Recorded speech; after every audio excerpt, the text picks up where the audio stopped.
What's up, Warriors, and welcome to another episode of the Mental Health Movement Podcast, Voice for the Voiceless. I am your host, Chris. I just want to thank you guys again so much for those who did support the mental health panel I was on this past weekend. We are in December, so when this drops, it'll be around January. So again, thank you guys so much for your support. Today's special guest comes to us from British Columbia in Canada. And she is a holistic healer. She is also the author of The Confident Healer and a radio show co-host. So please help me welcome Megan. Megan, how you doing? I'm doing great, Chris. I'm so happy to be here. Happy you came on the podcast. Thank you so much for joining us today. Thank you for the invitation. Of course. So let's jump right into it. Because I was reading into, just a little bit of what you do and the programs and stuff. So let's just start with the inspiration. What inspired you to focus on mental health and just holistic healing? I've always wanted to help. And I know that sounds kind of cliche, but it's true. Ever since I was a little girl, I was the one saving worms after the rainstorm or bringing home birds with broken wings. And I was the one on the playground who was, looking after the underdog, the kids that were being picked on. It was something that it is something that I have always done. And when I became cognizant of careers, I must have been 5 or 6, which is when kids start thinking, oh, what do I want to be when I grow up? I wanted to be a teacher. And I wanted to be a teacher for years and years and years. And then I realized, oh, no, I want to be an anthropologist because I love studying people and I love history.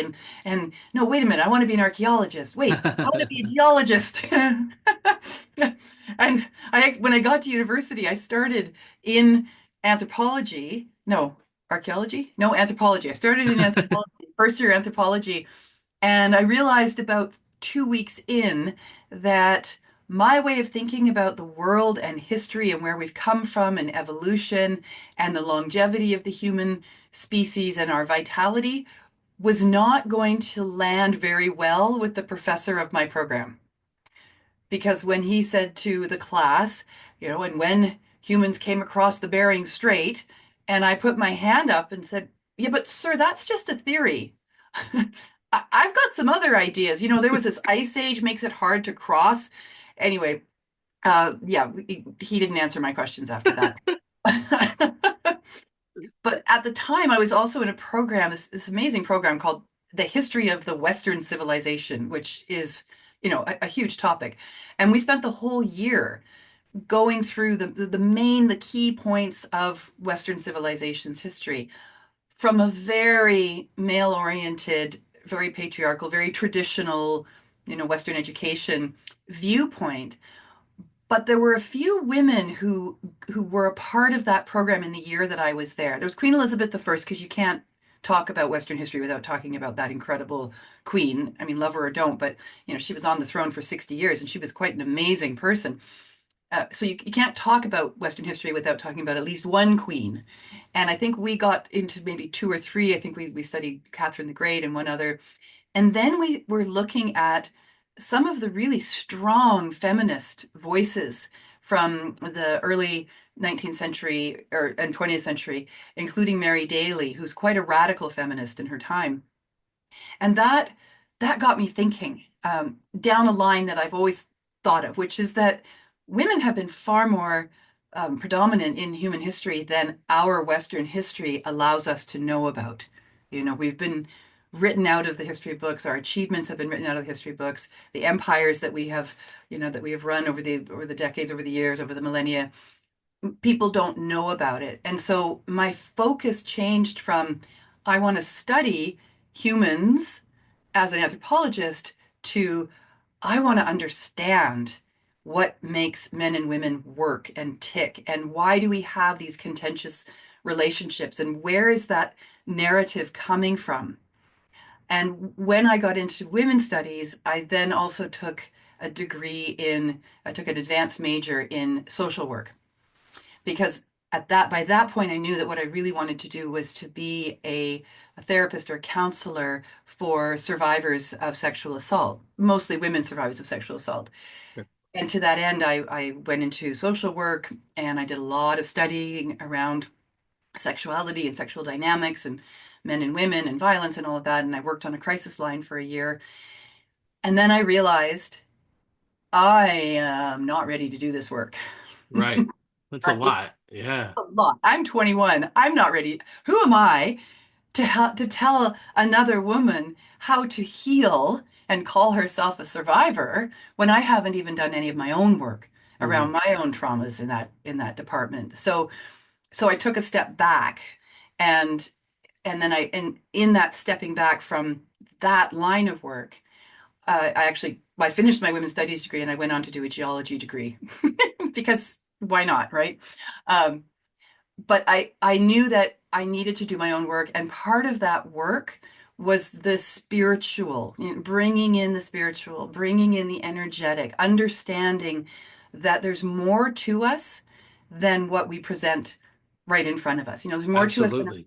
our skin. We're more than skin deep. Right.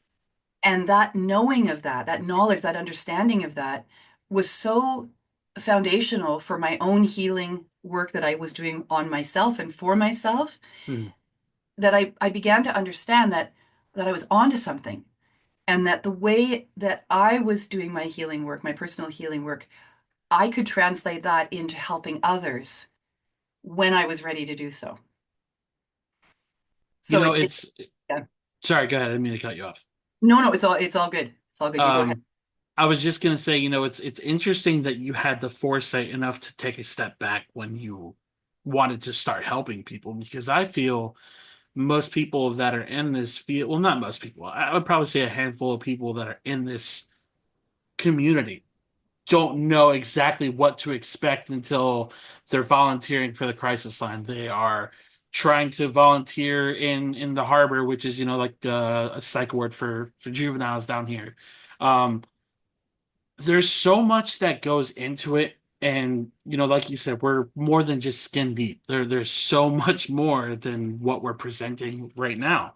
And I remember when I was volunteering for the crisis text line, Mm, and I loved it. I loved helping people. And there were some triggering conversations. And, I'm still in therapy, and my brother passed away. Um, so after he passed away, I tried to, go to what I knew best, and that was helping people and not helping myself. mhm. The first night that I went back after he passed away, I was like, I can't do this. I feel Yeah. so terrible. And I told him, I said, listen, I know I committed to doing this, and I know I want to do this, but I can't do it right now. And I haven't gone back since, because I don't want to say there was shame in me walking away from it, but it's more so I tried to help other people when I could barely help myself. Mhm. And I feel there's so many people that start this journey into social work, into therapy, into whatever it is, and just aren't ready to have those honest conversations with people.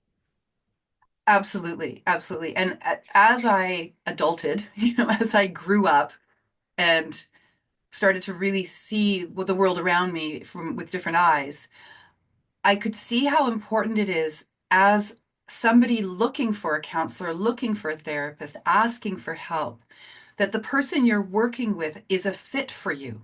Hmm. And what that means to me is that the person you're working with is about, I don't know, a dozen notches above where you are in your healing journey. They don't have to be 100% healed. And when I teach people to become healers, that's one of the things that I say to them. No, you don't have, no one's ever 100% healed. There's Right. always life's going to throw stuff at you, things are going to happen. But what you can learn is how to differentiate between what is yours and what is your client's, Mm, I right? like The that. client comes to you.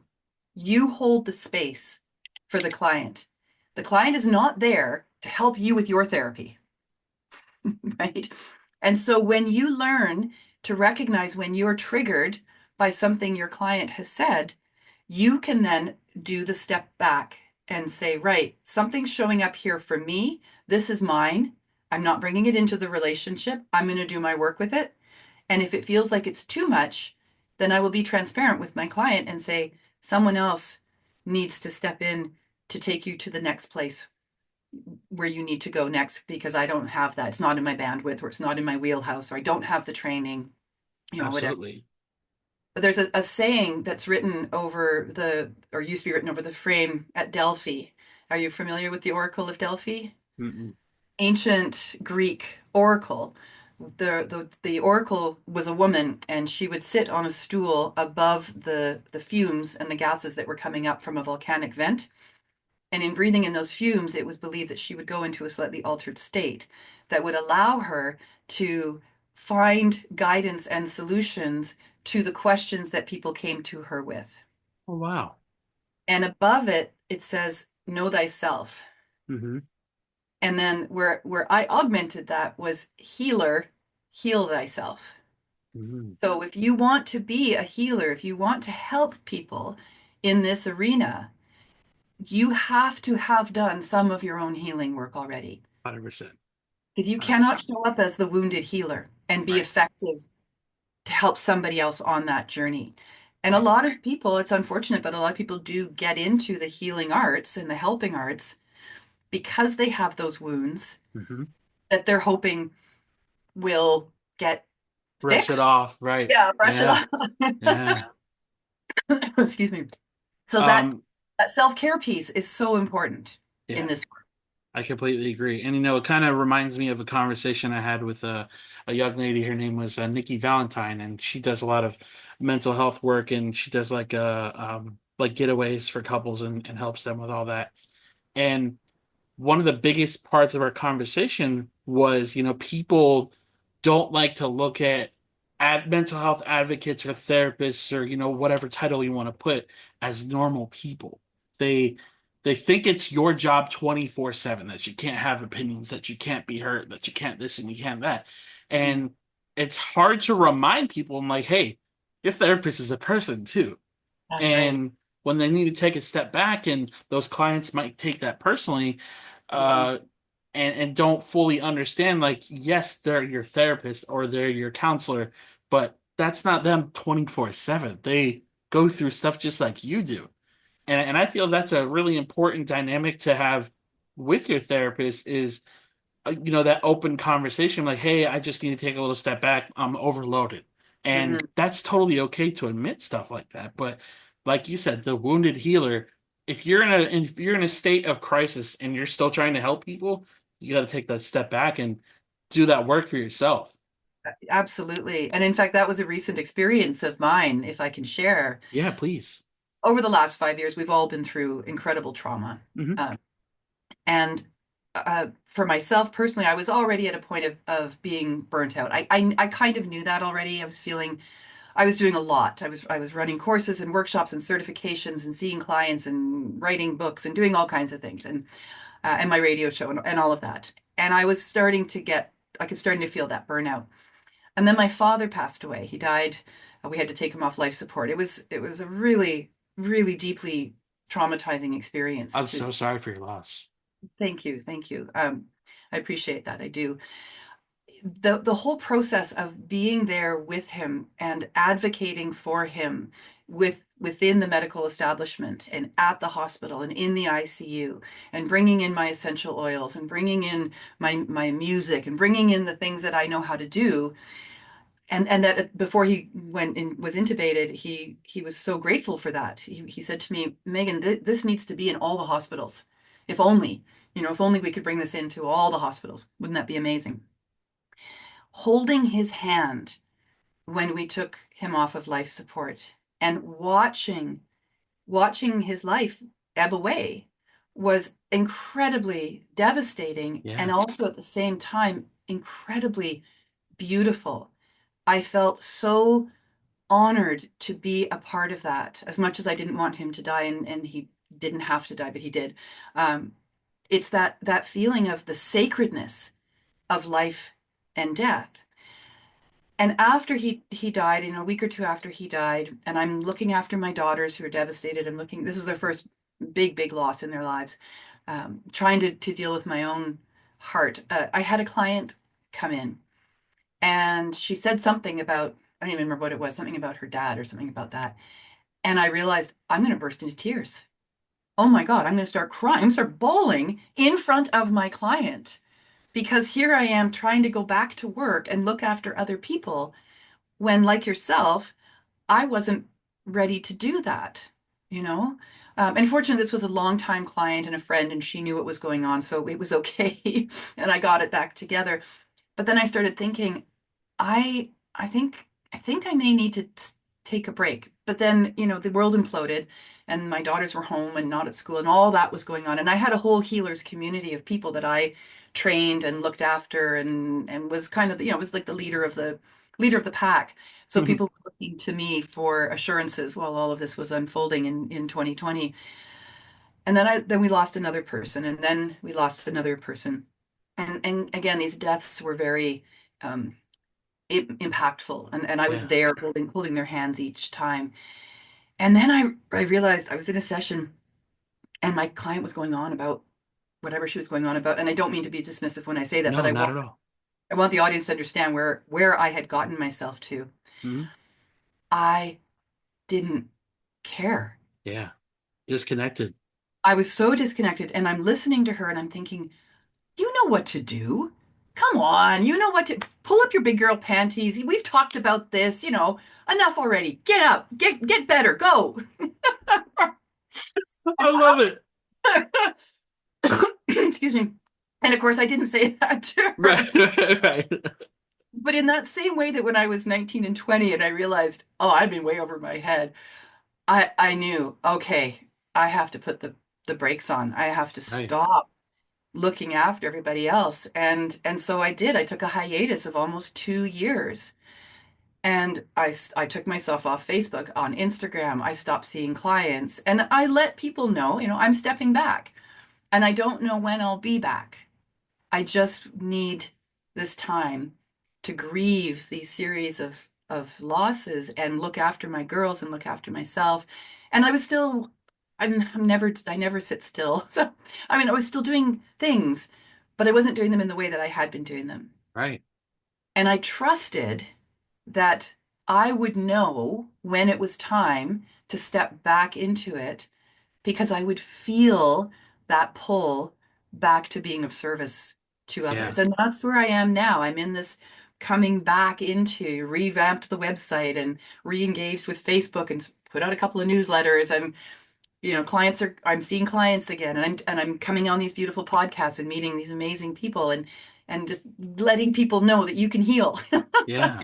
right? But I had to know that that was what was necessary, and then I had to let it be okay that that was the choice that I made. Right. And it was the Um, best choice. so first of all, I just want to say I greatly appreciate you being as vulnerable as you were there because that's something not a lot of people are comfortable doing, especially on a public space. So thank you for sharing that again. I'm so sorry for your loss, especially when it's family. I know it's really hard to grieve, and I feel just as humans growing up, we were never really taught how to grieve properly. And Mhm. I'm a firm believer that I wish we can teach a grieving class of some sort in high schools, in colleges, just get people used to the idea of grief isn't just a loss. It could be a loss of a job, it could be a friend, it could be so many different levels of grief. And secondly, I want to say I just love how honest you were about being disconnected to the point of where you had to step back because not a lot of people will admit that. It's like you've run yourself so hard into the ground that you disconnected yourself from essentially helping people. Yeah. And I feel so many people just aren't honest with themselves and aren't honest with how they're feeling that they take that a step further and just keep trying to help people when in reality you're just going further down that rabbit hole of being disconnected and just reality is just becoming a dark tunnel. So yeah, I commend you for being so open about that and being honest about it because, again, somebody being in this community and being at your stature, I mean, just thank you. Thank you for that. You're very welcome. You're very welcome. A lot of my clients over the years, and I've been doing this for 20, 30 years now, so many of them are nurses, doctors, practitioners. For a while there, I was thinking, wow, I'm like the healer's healer. I'm here Right. being the healers. I'm giving them a space where they can be vulnerable and they can say, I just don't, I mean, I care, but I don't care. I don't have the bandwidth for somebody else's issues, problems, challenges anymore. And the number of burnt out nurses and physicians that I've worked with, it's really staggering. And it says something about our medical system Yeah. and Yeah. the expectations that we have of caregivers and care providers. And and some of that is that those people themselves, the caregivers, don't know how to look after themselves. They don't Exactly. have boundaries. They don't Hmm. know when to say, no, I'm not doing another 12-hour shift in a row, Right. Right. right? No, someone else has to come in and do this. And when there's a shortage of workers for various reasons, that's not always easy, but it really does have to be something that the healers learn. And wouldn't it be amazing if we were taught this when we were young? Yeah. If it was okay to grieve and if it was okay to be vulnerable and feel like you're so overwhelmed you can't do it anymore and be able to say, I need help now. Yeah. I need some looking after. Right. It would be such a different world. Yeah, and we had a conversation, a group of people, a couple of days ago, and somebody's like, I think all children should go to therapy, and I just kind of remember thinking to myself, it's like, would you expose them to that kind of environment at such a young age? Like, not saying like therapy is a bad thing, but like, shouldn't we be focused on having them be around healthy adults? And, I can say like maybe 14, 15 years old, I'd entertain that conversation of, hey, maybe therapy can be like something for a year or two, see how you feel about it. But Mhm. kids, I don't know. Like, I just sitting there spinning my wheels on, I'm like, I think we should be more focused on adults, so we should be on kids. I agree with that assessment. I feel like children, I mean, if it were a perfect world and children were allowed to grow up in loving households, or they all grew up in loving households where the adults respected one another and there wasn't violence and manipulation and all the other things that can happen when children are growing up. Not always. I grew up in a loving home. My parents did separate when I was 15, but my childhood was beautiful. It was lovely. We had a great time, you know. So why would you put a child, why would you give a child that pressure? They've already got enough going on. Right. And especially, I don't know how things are where you are, but here in Canada, there's a lot going on around um, pushing sexual awareness on children at a much earlier age and Yep. encouraging them to decide who they are It's and how they identify. very, very strange culture.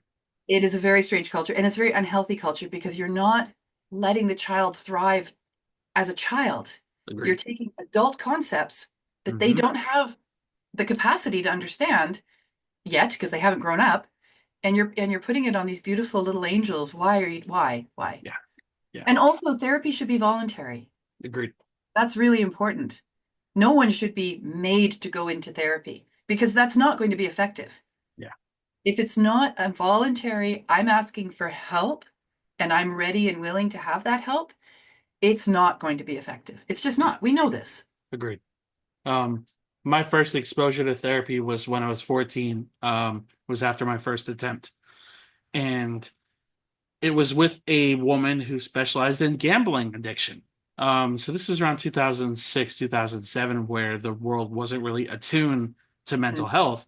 So I couldn't tell you one helpful conversation I had with her. I was just like, why am I here? I was determined to do something. I didn't really understand suicidal ideologies and why I felt the way that I did, but why am I sitting in this woman's chair? She Mhm. doesn't really care to hear what I'm going through, so why am Mhm. I sharing? Right. And I think I was only with her for 2 weeks and it was outpatient therapy, so it was just one of those things where I had a really negative outlook on therapy for a really long time because of that. Mm. And you know, I grew up in a pretty toxic household, unfortunately, and that led to a second attempt when I was 27. And then I sought out therapy on my own. It wasn't by force, and it was one of the greatest experiences of my entire life. It changed my outlook on everything. Um, it taught me boundaries with my parents. It taught me how to take care of me. And again, just going back to the kids in therapy conversation, I would say if they're going through something traumatic at a very young age, then sure, I would say like maybe not therapy, but perhaps like counseling, just like a Hmm. school counselor, just like, hey, what's going on at home? Like, Yeah. stuff like that. Um, but the whole sexualization of kids thing is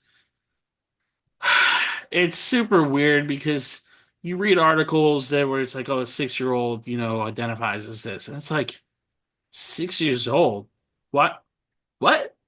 Hmm. And like I try to have conversations with people about it, and you get labeled as a bigot and all this phobia stuff, and it's just like I just want kids to be left alone. That's all I want. Just leave kids alone. It's not a hard concept. Exactly. I completely agree that the whole grooming that is going on and that's happening in our schools and the what's being allowed. And then there's the whole, well, you can't say anything because then, like you say, you get called the bad names. Well, frankly, call me the bad names, bring it on.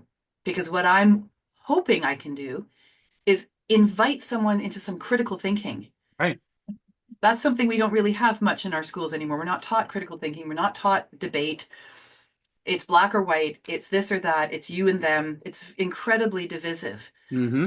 But quite frankly, no, a man who identifies as a woman is not coming into my change room. No, that's not okay. That's not how that works. It's not how it should work.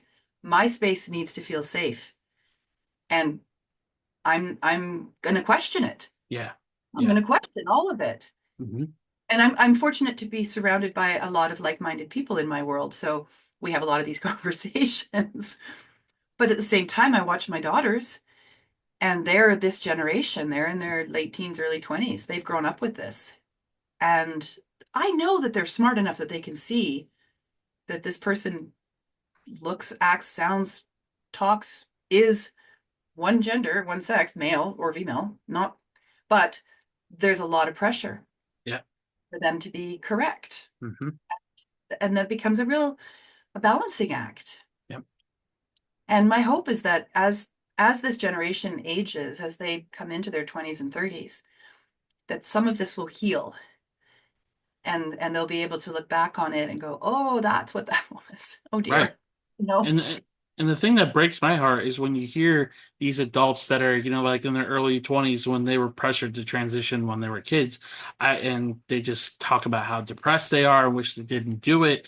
And it's like, I hate getting called an extremist because I believe one way. I'm not an extremist. I just want to live in a normal society. I have zero hate in my heart for anybody. But the Mhm. second you start messing with kids, that's a line I'm going to be outspoken about, Yes, and there's a point where it can be construed as abuse right, when you right. start slicing and dicing on a child who hasn't finished growing yet. Hmm. You're really, in a way, you're playing God and you don't know what you're doing because we don't understand hormones Right. completely. The way the body grows, when it's finished growing, how the brain develops. This is all stuff that we're still researching and learning. Why are we messing? Why are we messing? It's yeah, I feel very strongly Yeah. about it Yeah. because children are so well, because for so many reasons, but children, they don't know yet to say, this is who I am and this is what I am, because they're still growing. Let them grow up. And then when you're 25 and you've had your last big hormone flush and your brain is, it's good and adult like, then you can make those decisions. In the meantime, okay, I'm happy to support somebody through this. I'm happy to hold a safe space, but we're not putting the scalpel and Yeah. we're not the hormones because Right. that's irreversible. Yeah. That's And what it's we're seeing. dangerous. Very dangerous. And like you're saying, this is what we're seeing now is the result of this Hmm. is devastating. Very rarely is it successful to the point where the person can say, I'm totally happy with this. And Yeah. some are. I'm Sure. not denying that. But especially when you start at 12, Yeah. 6, 8, how is this being allowed? Anyway, we're getting deep. It's okay. Um, but no, that's a very productive conversation. I'm glad that we can have that in a civil manner because you don't, like you said, we don't really have honest conversations like that. So perfectly okay. So, you kind of talked about your book a little bit and you talked about your radio show that you co-host. Tell us a little about your book and did the radio show kind of go hand in hand with the book or which came first and how did that come to fruition for you? Sure, sure. Well, the book came first. Hmm.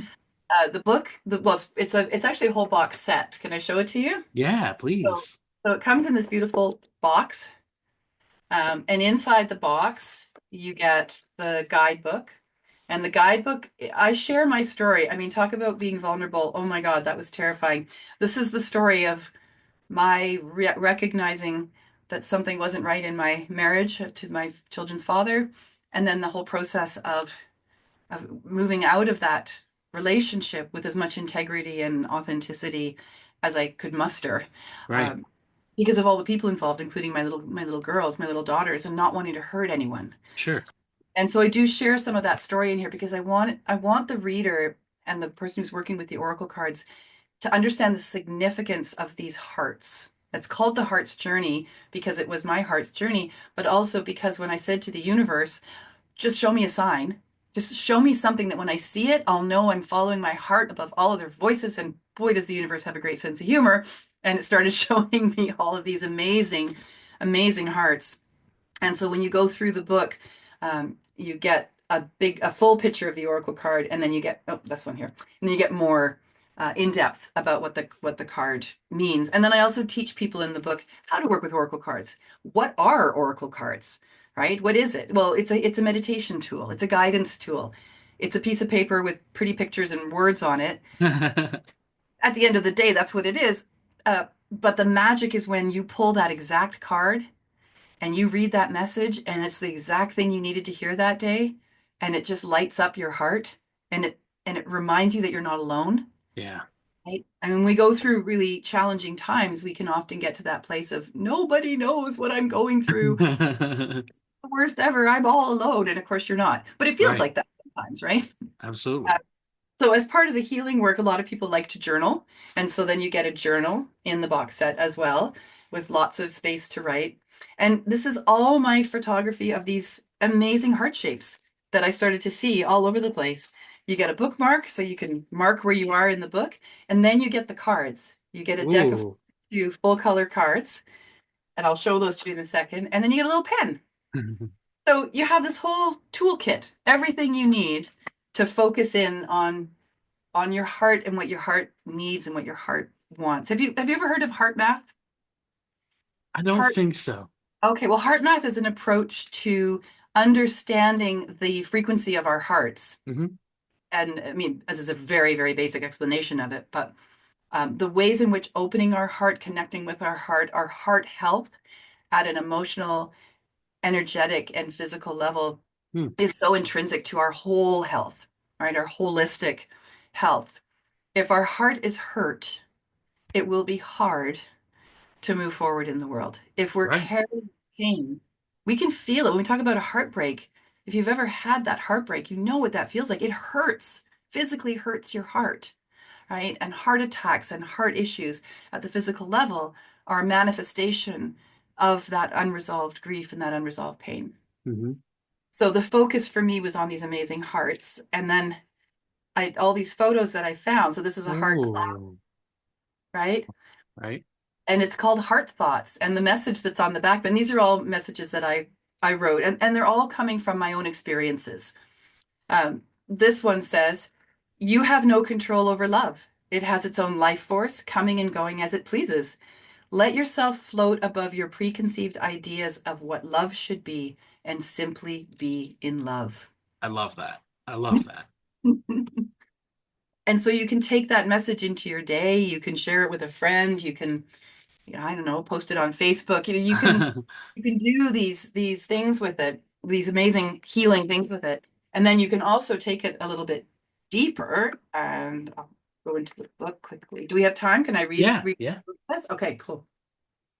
And you can see this actually even better. That Yeah. cloud. Isn't that amazing? Uh-huh. I see heart clouds all the time. I love it. Um, I'm You glad can, I'm not the only one who heart or who cloud watches. oh, I love watching clouds. You can no more put love in a box, tie a ribbon around it, and give it to someone else than you can hold on to the shape of a cloud. And no amount of thinking about it will change that. You cannot make someone love you or tell them how they feel and make it true for them. Love is expression, not direction. Love can take you in the direction of someone, but only if love feels that it is right for both of you. True love happens when it is given freely and received openly. Again, you do not control love or how it manifests in your life. Be like the clouds, always changing and flowing and moving from one state to the next. Avoid wondering if the storm will pass and the sun will shine again. It all just is. Where you do have control, some might say, is in how you choose to navigate love, either welcoming it into your experience or pushing it away. Hmm. Which do you choose? Mm, powerful, powerful. Yeah. I love it. Oh my God. That's incredible. Thank you for sharing that. You're welcome. Thank you.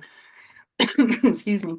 One of the things that I feel is so important when we're on the healing journey, on a healing journey, and we're doing any kind of work, is that we have tools that help remind us what we're doing and why we're doing it. And Hmm. oracle cards are one of those tools. You hold them in your hand, they're something physical. And when you set the intention to sit down and work with your oracle cards or your tarot cards or your crystals or your pendulum or whatever it is, you're creating a safe space for yourself, and you're also putting yourself into a slightly altered state of receptivity. And it's in that state that your own amazing wisdom can be accessed by you.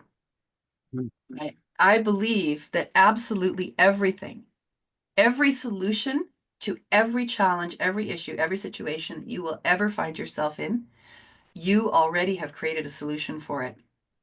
It's there, it's in your energy field.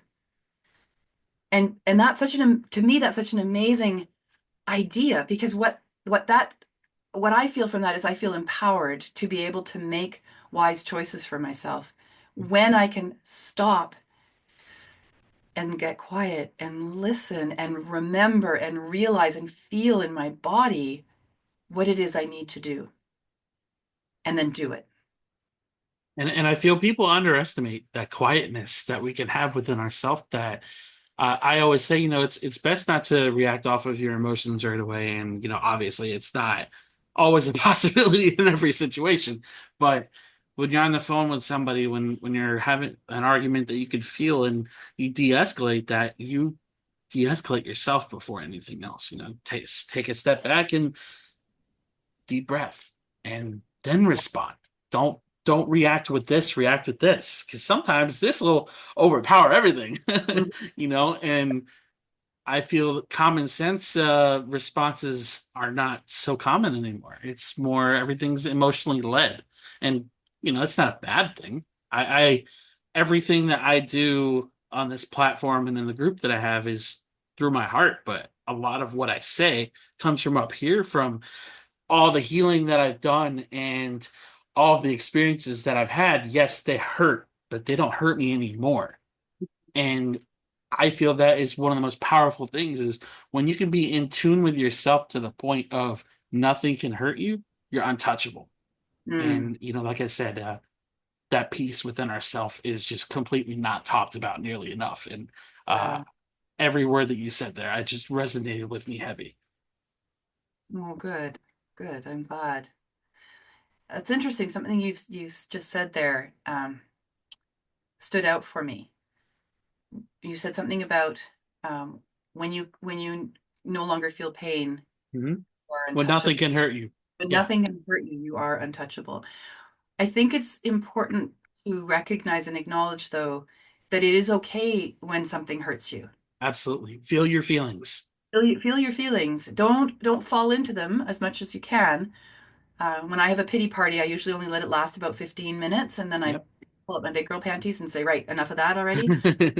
Um, it is important to recognize what pain feels like and what different kinds of pain could be telling you, Right. right? And when you have that relationship with your emotions and your physical body, you can also recognize that the pain is transitory, right? It has information for you, and it's not going to last forever unless you let it, Right. right? Right. And if that pain isn't moving through you, that's that's when you ask for help. I mean, you can ask for help before that too. Right. Yeah. I have people come to see me and it's 10 years, 20 years, and they're still carrying Hmm. such pain Right. and they just don't even know what to do with it. Or it's become so familiar to them that they don't even recognize that that's what they're leading with, that that's how they're living their life. We can heal that pain. We can heal it. We can find where it comes from. We can recognize those traumas or those experiences or those disappointments or those regrets, and we can work with them from the observer, right? We can observe them and we can allow them to have meaning and purpose in our lives. And when we can do that, then we are no longer our story. We are authentic and we recognize the places in our story where pain has happened, Right. but we understand the purpose of it, right? Hmm. You help people now with mental health and how you help them see different ways that they can be in the world, right? And you do that because you have had your own experiences that not only have you healed from or you are healing from because it's an ongoing process, but you've allowed them to have purpose in your life, that you've actually allowed that to be your purpose, right? And it's Exactly. not that every healer has to have a huge traumatic back. Right. Yeah. I think some of the most effective healers might be those that don't have that big traumatic backstory because they can get right to it. Right. But they do need to know who they are, Hmm. and they need to have that assembly of self, and to be able to then hold space for somebody else and I their. completely agree. I think if you meet somebody who says that, they've never had anything traumatic go on in their life or no loss or anything like that, I feel like you kind of run into that mentality with some of those people where they think it can't happen to them until it does. Mhm. And I said this on the panel that I was on this past weekend. I equate healing to punching through a brick wall. Most people will keep punching until you get to the other side.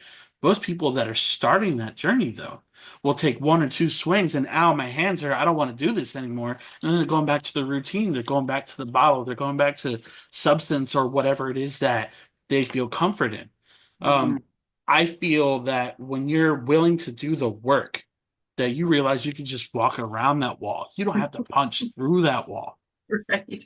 Or you And could take it down brick by brick and build something else. right, right. And I say it to everybody that I try to help. I have a good friend right now who's she's going through a really rough time and just trying to figure out where she belongs in life. And she just kind of has dark thoughts a lot. I'm like, listen, like you are so loved and you are worth every second in this life, and those thoughts are lying to you. And I said, healing is possible. You just have to want it.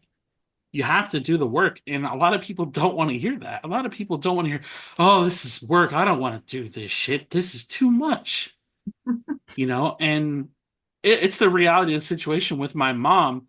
The hardest part about hers and I relationship is she's not willing to hold herself accountable for the things that she's done. So we don't have a relationship, unfortunately. And I remember when I was living with her after my second attempt, she went to therapy.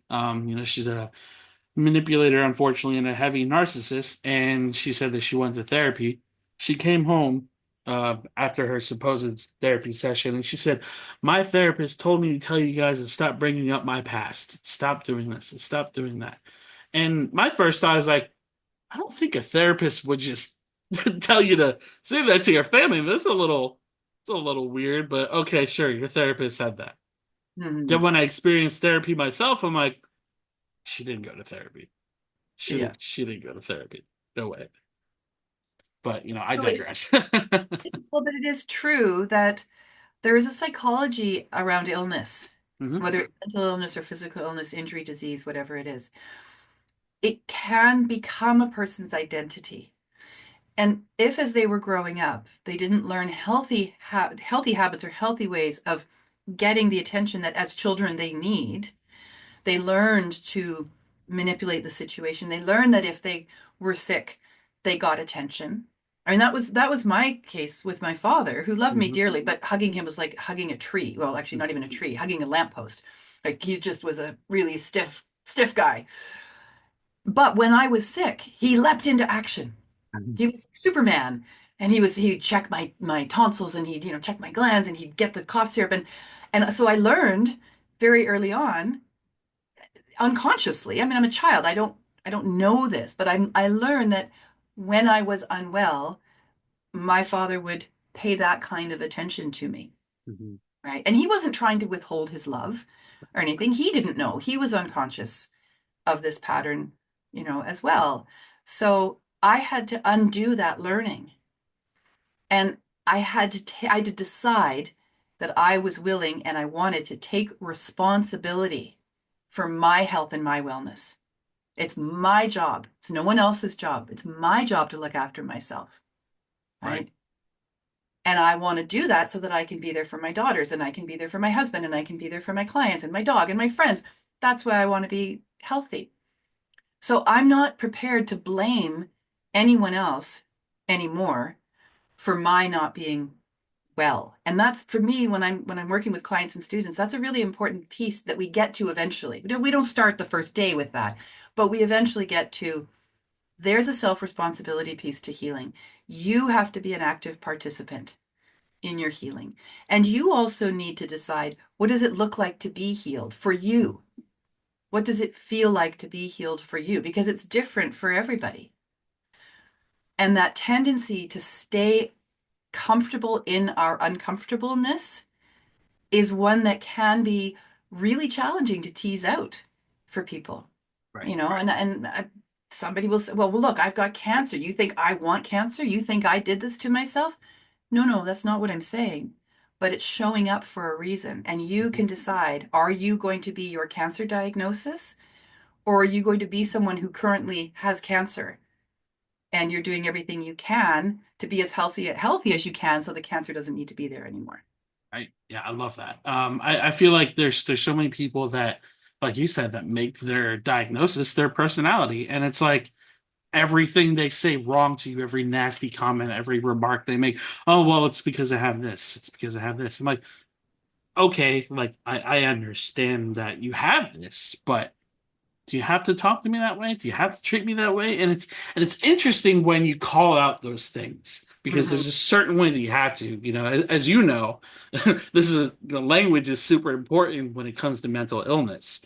Hmm. And I feel when you start calling out certain behaviors, I'm like, hey, like you treat me this way all the time. I am nothing but understanding and kind to you. I don't feel like I deserve this. Well, do you think that I do this on purpose and it's just my this and this and this? And it's just like, okay, this is where So boundaries. boundaries, yes, Yeah, yes. That's where the boundaries are, boundaries are so important. yeah. And by the time someone comes to see me, they are ready, willing, and able. They're Mhm. committed to doing something differently than how they've done it before because I Right, do it. I'm not mainstream. My approaches are varied, right? So when they come to me and they say, I want to do this work, then awesome. We're going to do this work. And it's going to be uncomfortable sometimes, but that's okay because there's no judgment here. And I'm going to hold that space for you. And one of the things that they have to do is that they have to make choices for themselves. If somebody says to I had a woman come to me, she had fibromyalgia. She'd been given a diagnosis of fibromyalgia. I was given a diagnosis of fibromyalgia as well. And that's how I talk about it. I was given a diagnosis, not I have it. I was given a diagnosis of it. When we got to the nitty-gritty, she said to me, and she was very self-aware, she said to me, I see now the advantage to me of having fibromyalgia. She hmm, didn't have to be at work. She got disability. She was afraid of going back to work or of losing her disability payments. So she made a choice to continue to live with her fibromyalgia symptoms so that she could stay on disability rather than face the fear of not having a reason to not be working. right. And I said to her, that's brilliant. I mean, good for you. You actually have healed in leaps and bounds. You have no idea because you have made that connection. And when you are ready, you will be able to hear solutions to your fibromyalgia. You'll be able to embrace different ways of living your life when the time is When right. right. You're When you're ready. ready for it. Yeah, when you're ready for it, right. Yeah. Um, so there's two comments that in this conversation so far that just kind of wanted to pull into this question. You had mentioned when your father was basically almost when he passed away, you mentioned that you brought him the oils and everything and how he said, I wish these were in all hospitals. And then a comment you just made a few minutes ago about not being mainstream, kind of the Western medicine versus the holistic conversation. Mhm. So, with Western medicine being such a heavy influence in our culture, what does the future of holistic healing look like for you? Mm. More and more people Hmm. are knowing the limitations of mainstream medicine for long-term health and longevity and wellness. Uh, Look, I've had 17 surgeries in my life, Chris. And on some of those occasions, I nearly died from the surgery. Some of those occasions, I nearly died, and then the surgery saved me. 17, that's a lot of surgeries in one lifetime. I know how effective mainstream medicine can be, especially for acute and emergency situations. If you break your leg on the ski slope, get yourself to the emergency room. They'll set that leg for you. That's awesome. But don't go there with the expectation that they're going to tell you that you should be drinking lots of bone broth, that you could be using comfrey root as a bone knitter, that you could be taking calcium supplements or selenium or vitamin D, and that will help your bone heal faster. They're not going to tell you that. They're not going to know it in many cases, or they'll be told not to say it, right? But they're really good at fixing your leg. Hmm. And I wouldn't be here right now if not for modern medicine.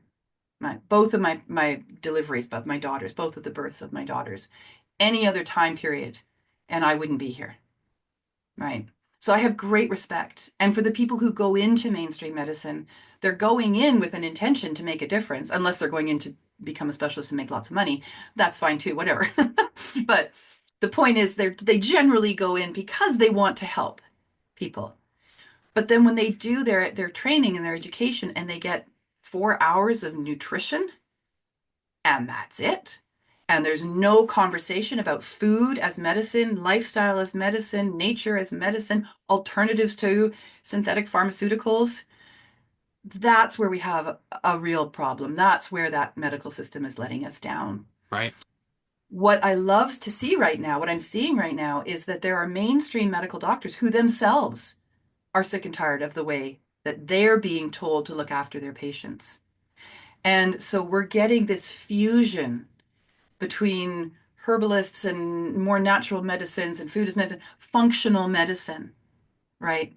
Or doctors with a degree in homeopathy, and when you go to other countries, you see this much more often. Right. Like you see We're this the stem cell research in other countries that are helping people, mhm. that had several knee surgeries or neck surgeries, and they feel younger than they ever felt. Yeah, there's all kinds of amazing research coming out of different countries. If you go to PubMed, Hmm. PubMed online, it is the US government, but what it is it's a library of research from all around the world. And you can plug in peppermint essential oil and you're gonna see a dozen or more, 100 or more research studies on the medicine of pure peppermint essential oil, right? The research is being done.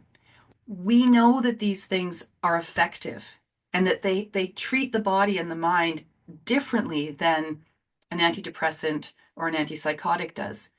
It's a much gentler way, and it can be used in conjunction with mainstream medication, especially if someone's trying to get themselves off of those kind of medications. Hmm.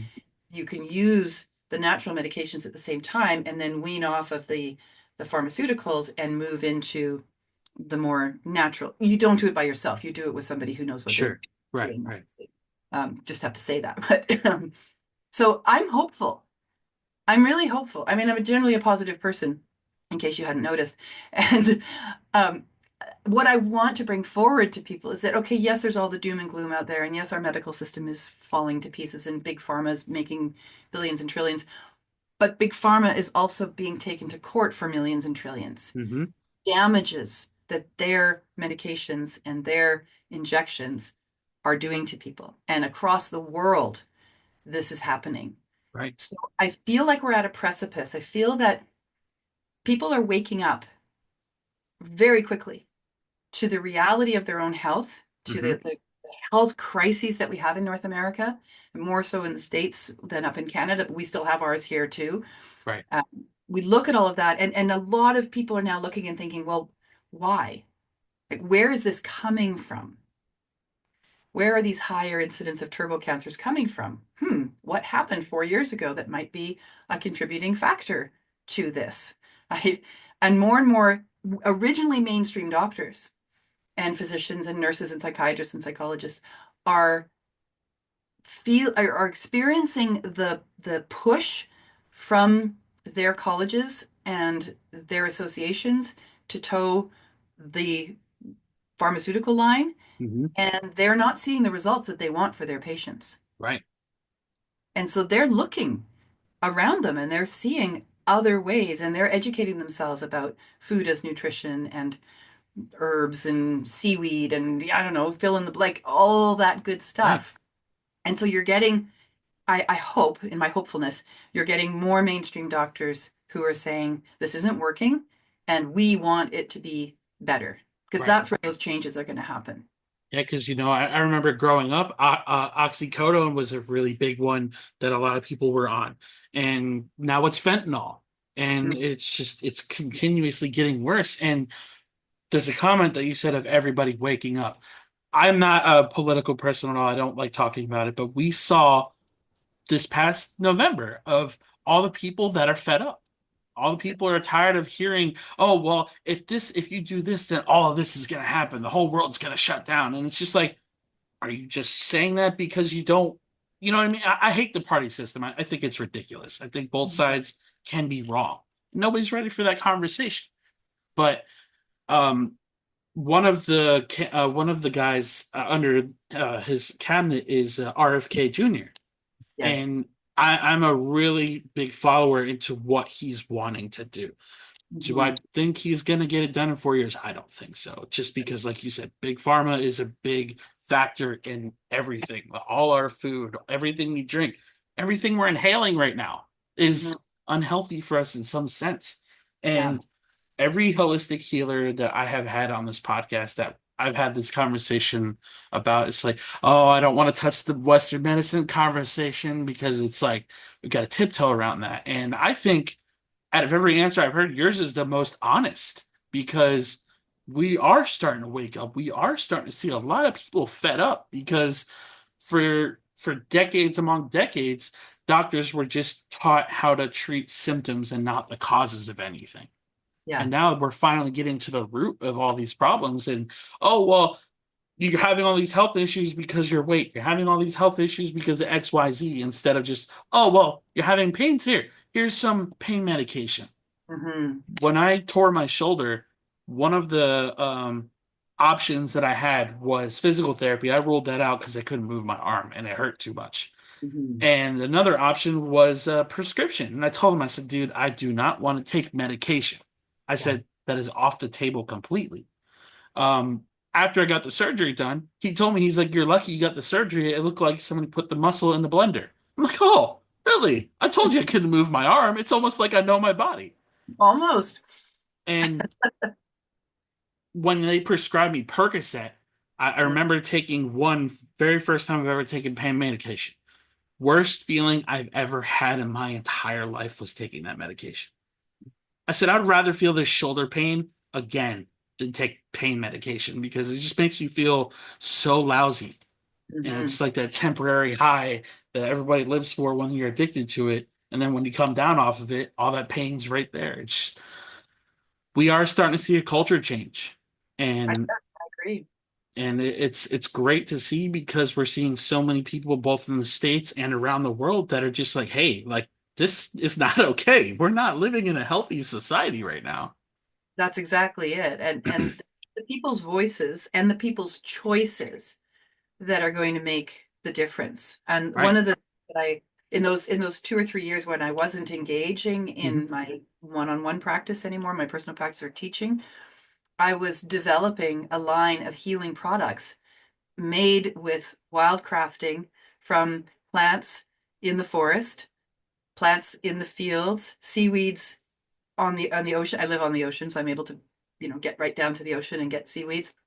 And I've created this beautiful line of very, very simple and effective salves, serums, tinctures, lip balms, teas. It's one of my other businesses called Beyond the Garden Gate Botanicals. Your skin is your largest organ. Your skin is also porous. It is the best way to get medicine into your body because it bypasses the whole digestive system, Right. right?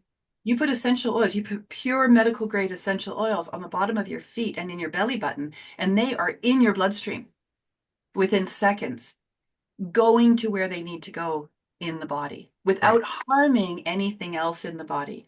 So your shoulder pain, I have a salve. I have a salve for that. I get shoulder pain too, and I use my California poppy salve. It's made with California poppies, the flowers, the stems, the leaves, infused in oil.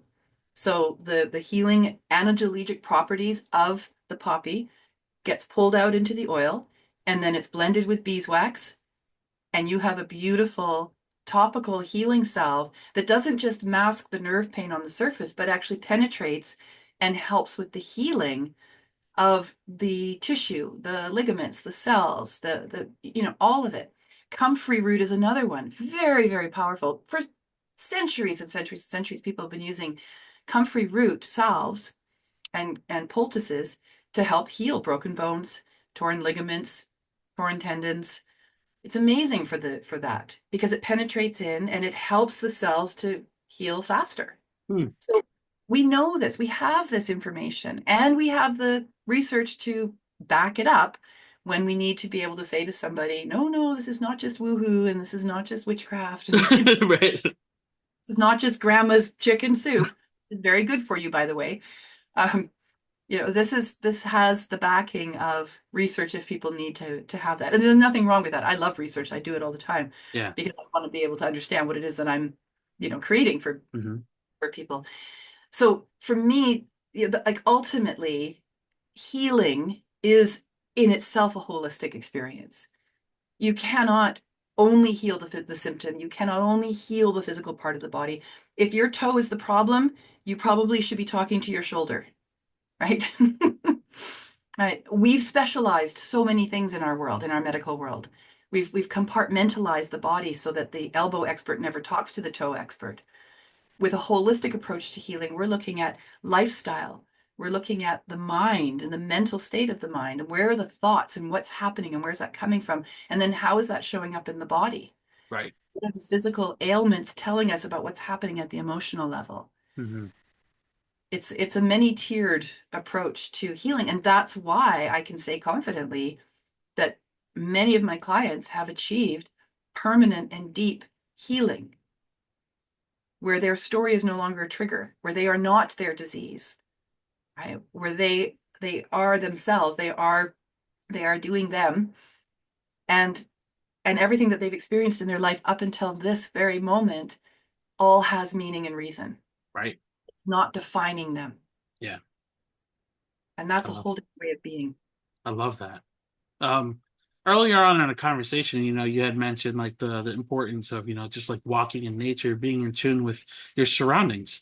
Um, how do you believe spending time in nature influences mental health, and what specific practices do you recommend for individuals looking to incorporate nature into their mental health routines? First of all, I think it is fundamental. I think it is absolutely important. I don't care if you're going outside is sitting on your balcony and you've got one pot of herbs in front of you, or you walk down the street in your neighborhood and you look at the weeds on the side of the road, or if you have a park nearby, you go sit in that park. And if you have the capacity to get in your car and drive to the forest, if you happen to have one nearby, it is without question in my mind the best medicine is nature, is being out in nature, sitting at the bottom of that tree trunk, going to the lake and watching the water move, remembering that you are a part of the natural world. You came out of it, you're still in it. I know that many of our big cities, it seems like that's impossible, but it's still true. And you can still connect in so many ways with the natural world and create a comfort and a trust of the natural world. It doesn't have to be this big, scary place. It's not. There's nothing out there that's going to harm you, mostly. But we don't tend to have a lot of big predators in our downtown cores. And even then, they're not really interested in you after Right. all. There's so many little ways that you can bring nature. My daughter went through and is still going through what I believe to be an adverse reaction to a vaccine from many years ago, Hmm. the last 5 years. And when the symptoms showed up, it was plants that gave her focus. It Hmm. gave her something to look after. Her bedroom is full of houseplants. Our house Hmm. is full of houseplants. She loves those plants, looking after the plants, learning about the plants, right, learning what their needs were, watching them flower. It was something that she could do, that she could connect with. And now she's grown up in nature. We're a foraging, outdoorsy family. We had a family cottage for almost, well, up until about 2 years ago. I grew up like that. They're very comfortable in the forest. They're very comfortable in the fields and hiking and in the beaches and all of this. So it wasn't like it was foreign to her. But these plants became her babies. And they really helped with her adjusting to the circumstances that she was in, Hmm. gave her a focus. And I think most people can buy a plant. I don't know. I mean, I know that there are areas in big cities in the US where we have these what are called food deserts, Right. and nothing around except for maybe a corner store or a gas station to get your Hmm. food from, which is not ideal. Mind you, even in those areas, people are building community gardens in abandoned parking lots Right. and nature to the environment. Hmm. And then there's the way that you can actually infuse yourself with nature, right? You can learn to forage, you can eat the foods, you can eat the berries, you can pick some apples, you can help yourself mentally and physically by learning the foods that you put into yourself and the value of those foods when they are fresh and green and hopefully organic if that's possible. But you know we can't escape nature. I say Right. we can't escape nature, so let's embrace nature. Hmm. For me, I'm really big on sunsets. I'll always try to go see a sunset on the weekends if I can. And for me, when I had two of the big losses that I had, COVID and post-COVID, sunsets were there to meet me with comfort. I had a friend pass away in 2020. It was around the time of COVID and not being able to see your loved ones when they're in the hospital. And unfortunately, she passed away by herself, and we couldn't even see her before we went to her service. And her and I always used to share sunset pictures with each other. And, we had a plan of going out on her brother's boat and going to check a sunset out together. And, she was really sick and stuff and wanted to do that. So after she passed away, I remember going to see a sunset and I took a picture from afar away before I got on the dock. And it looked like a phoenix was rising from the sun. Wow. And it really hit my heart because it was kind of like she was passing on kind of thing. Hmm. And I remember when my brother passed away, this was probably one of my favorite sunsets that I've ever gotten. The whole sky was pink, like pink and orange. All Wow. the clouds filled the entire sky, and I kid you not, it looked like there was spirits flying into the sunset. It was Wow. gorgeous. Yeah. That's so beautiful. And that's the other piece of nature as medicine. Yes, we can go stand in a forest and forest bathe, or we can, eat, I don't know, a clam off the beach if you happen to the beach, whatever it is. It's the symbolism in nature, Hmm. right? It's that spiritual connection. I mean, that's what the oracle cards are. These are heart shapes that nature made, Right. that I happen to find or to see. It could be a butterfly, it could be a dragonfly, it could be a frog, an eagle. We have a really strong, almost visceral connection to nature and the things that are in nature. And every culture has given significance to the meaning of the animals that live with them and live around them. Every culture. I think we're probably one of the very few that don't have that as a part of our culture, and yet people seem to find it, Hmm. right? If you ask somebody, what's your favorite animal? Oh, I love turtles. Well, why do you love turtles so much? Maybe you should look up the spiritual significance of turtles. And then you do that, and then you find out that, oh my God, that's why I love turtles so much. And then every time I see a turtle, I feel connection. I don't know if you can see it behind me, but my favorite animal is a wolf. Got it all around my entire wall. Yeah, Leader gorgeous. leader of the pack, just I love the significance and why people's animals are their favorite animals. And I completely agree with you. I think everybody should look into the spiritual meaning of their favorite animal because when you start reading the things that those animals do and what significance they have to nature, it's just like, wow. Yeah, I Yeah. feel every ounce of that. So Yeah. I completely agree with that. And so somebody who, let's say they're in an institution or they're in the hospital for mental health reasons, they can't get out, they can't Right. get a plant. But what they can do is they can think about their favorite animal or what animal was meaningful to them as they were growing up. Maybe they had a favorite pet, a cat, a dog, a bird, and bring that energy into their space Hmm. with their imagination Right. and have that there as a comfort, as a touchstone.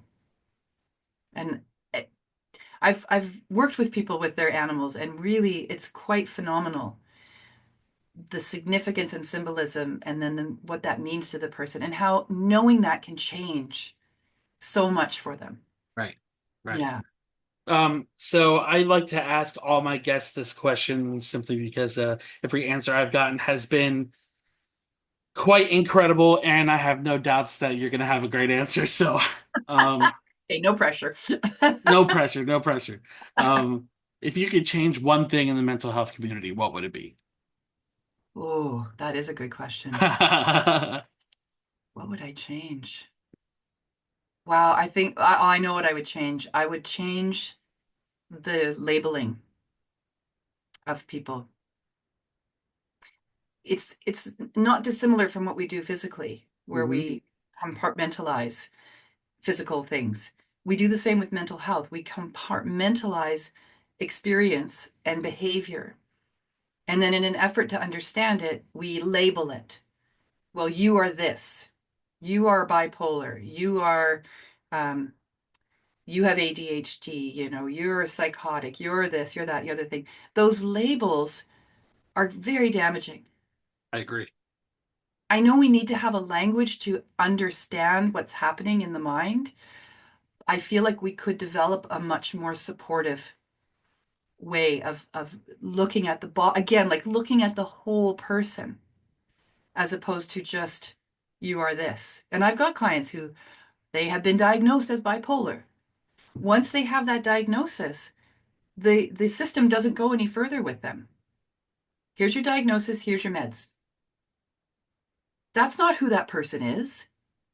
It's not a life sentence, No. and that's how the And system treats it.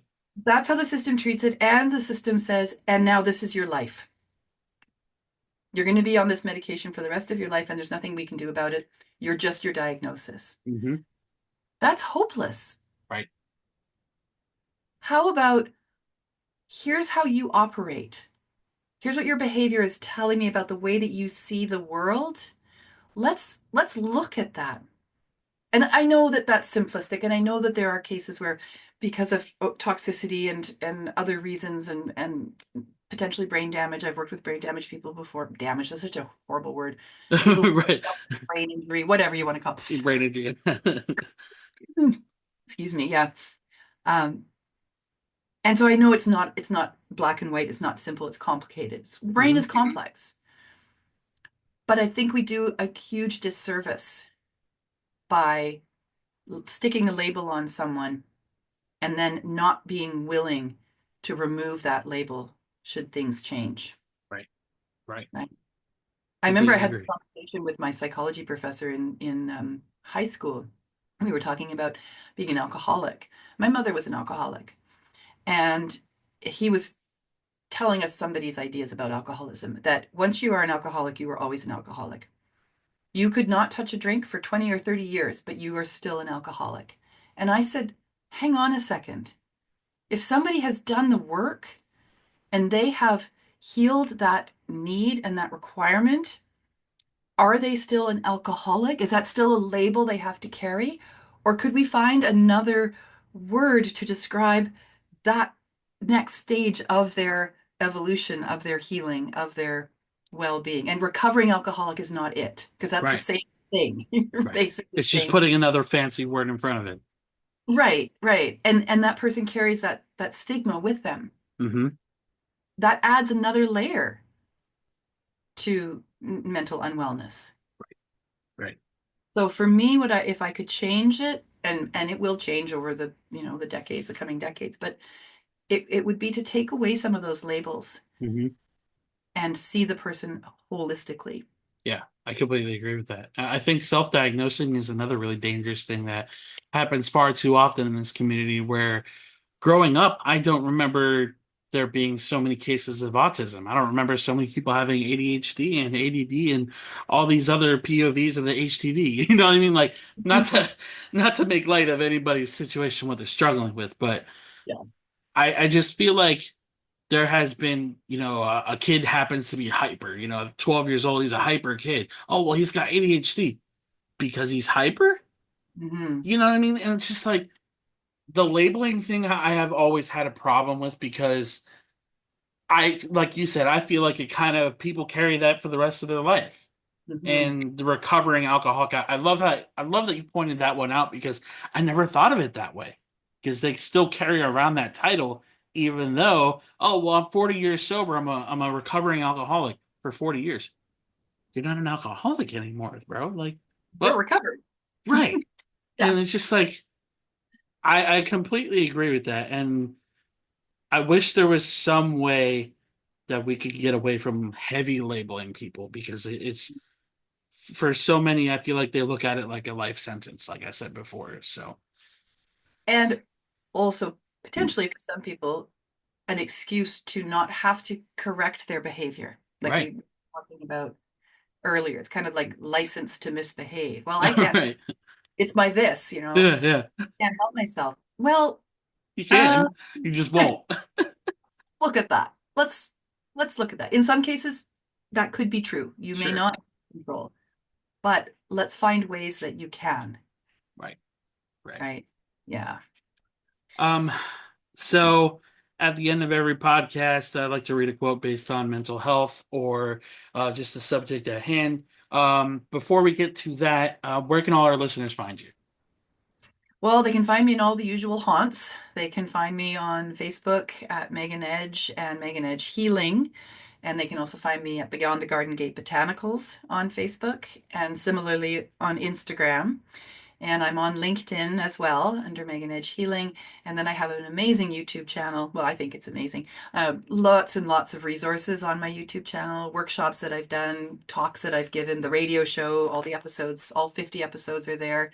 Many of my podcasts are there. Lots of education around essential oils, around natural healing, all of that. So that's a great resource for people. And that's again Megan Edge Healing. But if you go to my website, which is meganedge.ca, you will have access to all of that. So if you Perfect. land there, that's a good place to then bounce off into my world Awesome. and see the work I do.